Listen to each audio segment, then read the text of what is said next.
Good morning, everyone, on this thankful Thursday. Squirrels in the Desert. Reason one to help you feel at home in the world. Feeling at home in the world is like feeling at home where you live. Suppose you just moved into a new place. It's nice, but it feels a little cold and alien. Then you fix it up. You bring in furniture that looks and feels right to you. You arrange your furniture in a way that suits your lifestyle. You add in some of your old stuff and notice immediately how much more familiar everything looks. And then one day you feel at home there. That's what feeling at home in the world is like. And it's much more important. The problem is that you can't rearrange the world to suit your taste. All you can do is find a place in the world that feels like home to you. This includes friends, the work you do, and the kind of community you live in. Ways to express your beliefs and creativity. When you find something like this, if you do, it feels wonderful. Here's some people have described it. Everything in my life feels right to me now. I feel I've come into my own. I feel like myself for the first time. I finally feel free. I know what I want and I know I can get it. I trust myself to take care of myself, but it's not always easy to find a home in the world. Most of us have had experience like this. You're in a new relationship. The other person certainly looks good on paper, and he or she is definitely a nice, friendly person. You should be great together, but it doesn't feel right. You're just not at home with this person. It's the same when you don't feel at home in the world, even if things look perfect. They're not perfect for you. Your life may look great, but you don't completely feel you belong there. This doesn't mean you feel like a weirdo.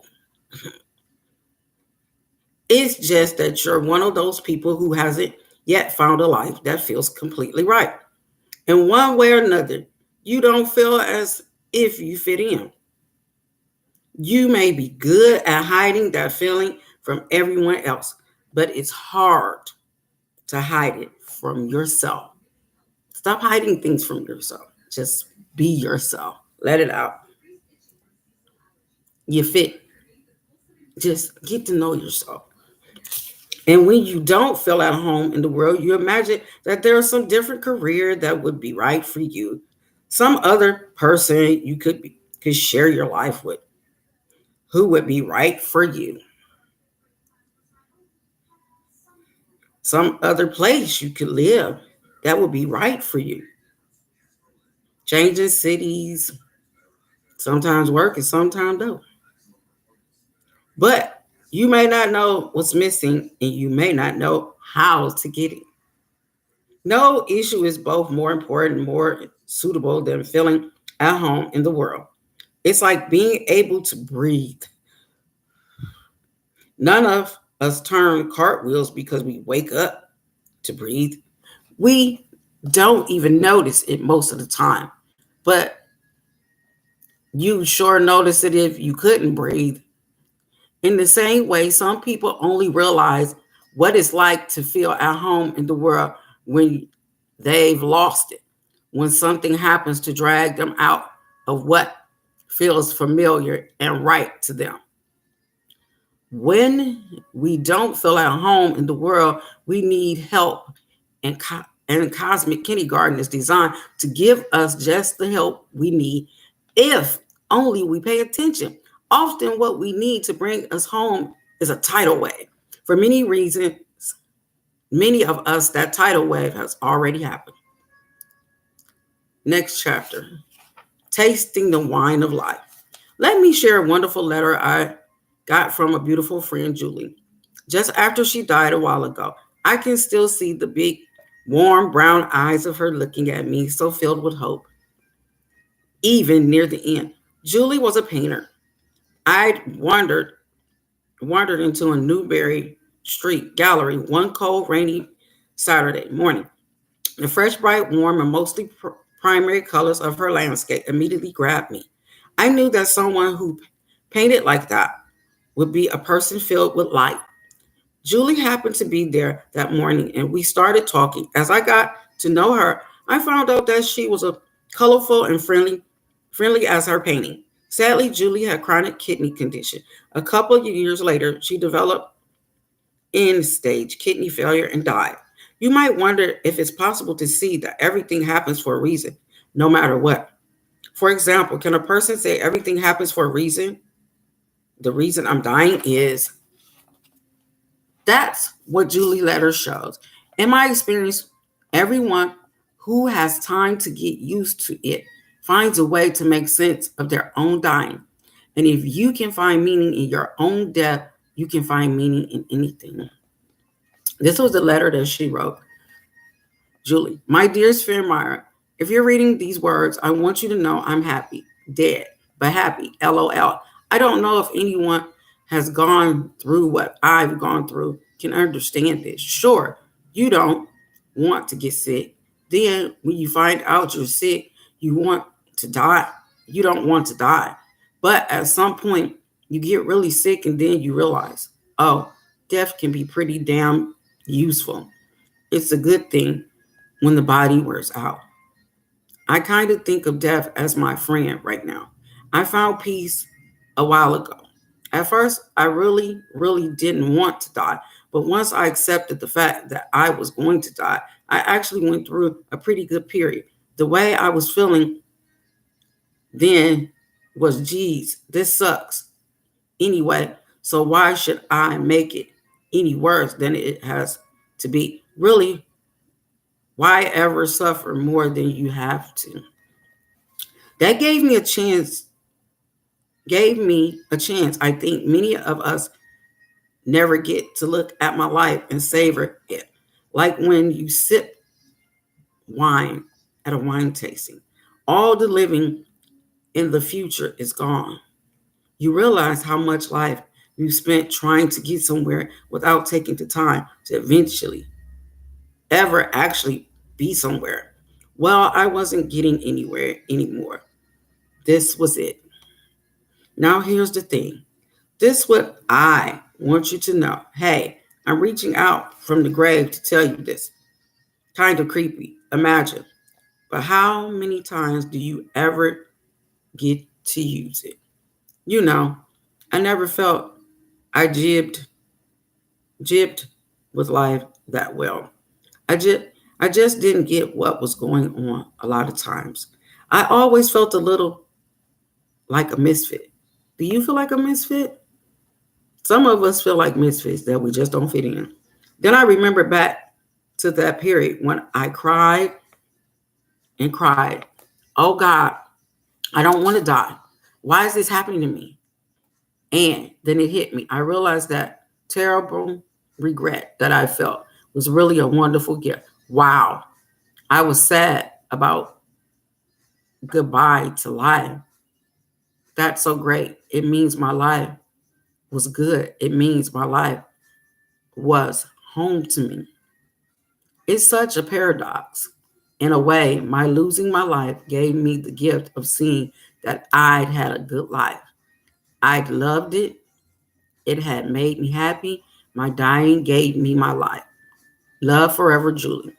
Julie had been a huge inspiration to me for so long. Losing her was hard, but what a gift she gave me when she died. She validated my sense that many more of us struggle to find a way to feel at home in the world, and that we might guess. Julie showed me that a person can discover positive meaning in absolute anything that happens. Julie found meaning in dying by seeing how it gave her a way to feel at home in the world. Next section, restless souls and other special people. Here's how you can tell for sure if this apple applies to you. Answer the following question. Would you describe yourself as a restless soul? In high school, did you have a hard time fitting in? Is there some secret, private part of you that you haven't felt comfortable showing anyone? When you see people who seem to really belong somewhere, people who live in a small town, or people who come from a tight knit family, do you envy them? Have you ever felt that you've been looking for something in life for a long time, but you're quite not sure what you're looking for? If you answer yes to three or more of these questions, you can be confident that you went through what you did to help you feel more at home in the world. It was perhaps to help you understand why you choose the life you did, or to show you a new and better way of living. If this fits you, congratulations. This is a tough issue for many people. Behind lots of smiling, confident faces you see every day, there is an unsatisfied yearning, a sense of at homeness. But you've been given a gift designed to bring you home. You're that much more ahead of the game. You're much you're much more ahead of the game. When you think about it, the idea that some huge event in your life happens, you feel at home in the world, is kind of strange. The life events that leave us hungry to discover their meanings are usually dislocations of some sort. They yank us out of our place in life and drag us into a new place where we don't want to be. So, how can an event capitulates you into unexpected path help you feel more at home in the world? A tidal wave can bring you home when your previous home was a trap. There's a fine line between a home and a trap. Think about relationship. A great relationship can easily feel like the home of your heart. But what about barely tolerable one with where convenience and integrity forces you to try to overlook the dozens of ways you and your partner don't mesh? This is a trap. Not because it's terrible, but because it's not terrible enough to push you into action. Our life is filled with traps like this. This is not quite good enough job. The career you choose because it's secure and you're afraid the career you want is too risky. The apartment that's cheap and not where you want to live, but you stay because it's too good of a deal to pass up. Lots of times, these traps are our own making. We don't believe in ourselves, we don't know ourselves. It's as if we've glued ourselves into where we are, and we need to use the glue precisely because the fit is so poor. Then it takes some dynamite to break up that kind of glue. Maybe you've already lived through the explosion. So, so that's what this chapter was about. Restless souls and other people. Next Thursday we'll talk about, so that's what my home looks like. Have a thankful Thursday, and remember to think about the fact, tasting the wine of life, taking a taste of life. The point that was made in that was that you can find meaning in anything.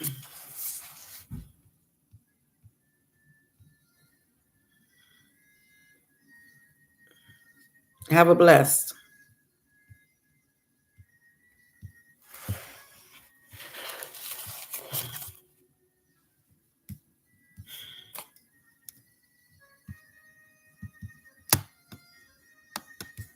Mhm.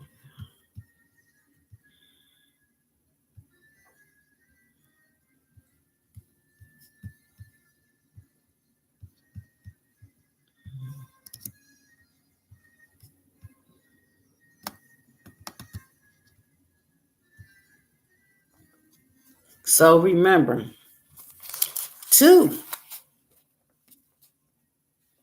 taste the wine in life. Taste the wine in life. Peace. Have a thankful Thursday. See you next Thursday on the next chapter, next section. So that's what my home looked like. Think about that. Think about those questions. I'm going to read those questions one more time before I end. Are you a restless soul and other special people? Would you describe yourself as a restless soul? In high school, did you have a hard time fitting in?